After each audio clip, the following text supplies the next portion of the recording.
On today's episode of Keeping It Real, Cam Marston shares with us how he no longer cares if he's right about things anymore. Being right about things, he says, is not worth the effort.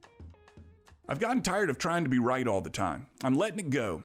It's no longer important. Instead, I'm working on buttoning my lip up and listening. My opinions and beliefs are important and of interest to only one person, me, and I'm slowly learning that life is more fun when listening versus fighting to be right. I watched two friends debate religion a few weeks ago. It was loud, it was animated, and each was trying to convince the other person of their point of view. One person's position relied on the confidence she had in her active and solid Christian faith and her active practice of it.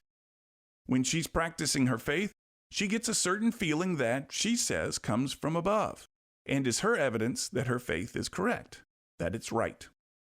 The other took a much different stance. We are looking at faith from Jesus backwards through time, he said, working hard to make the Bible's different stories and prophecies create a narrative to make us feel good about our beliefs today. It's a dishonest way of looking at it, he says. What we should be doing is looking at religion from the earliest teachings forwards, not backwards. We're looking through the wrong end of the telescope, he said. He referenced both the Egyptian king Akhenaten, who promoted monotheism for the first time, and Zoroastrianism, which is the oldest continuously practiced monotheistic religion, as precursors for today's Christianity. Christians, he said, simply stole a good idea. Both people, eager to be right, kept escalating the debate. It got louder, more animated. It was never heated, and the friendship was never at risk, but the debate required lots of energy. In the end, both parties were spent, agreed to disagree, and went their own way. Nothing changed. And there was a day when I would have entered that fray. But I'm aware of how much vitality is drained from me when I insist, when I fight, to be right. In the past, being right has consumed me, and I end up tired, frustrated, and, in some cases, with a friendship in jeopardy.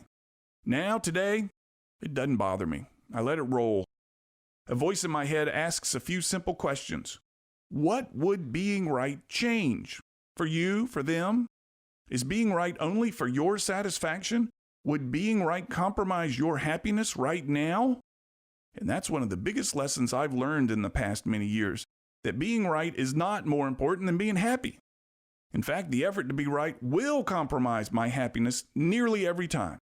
Instead, I let it go and take pleasure in hearing others' points of view, learning where their opinions originate and how their opinions shape them today. Is this the right way to live? I don't know. Working for me. And debating that question isn't worth the effort to be right. I'm Cam Marston, just trying to keep it real. To hear more commentaries, search for Keeping It Real with Cam Marston on your favorite podcast app, or follow Cam Marston on social media.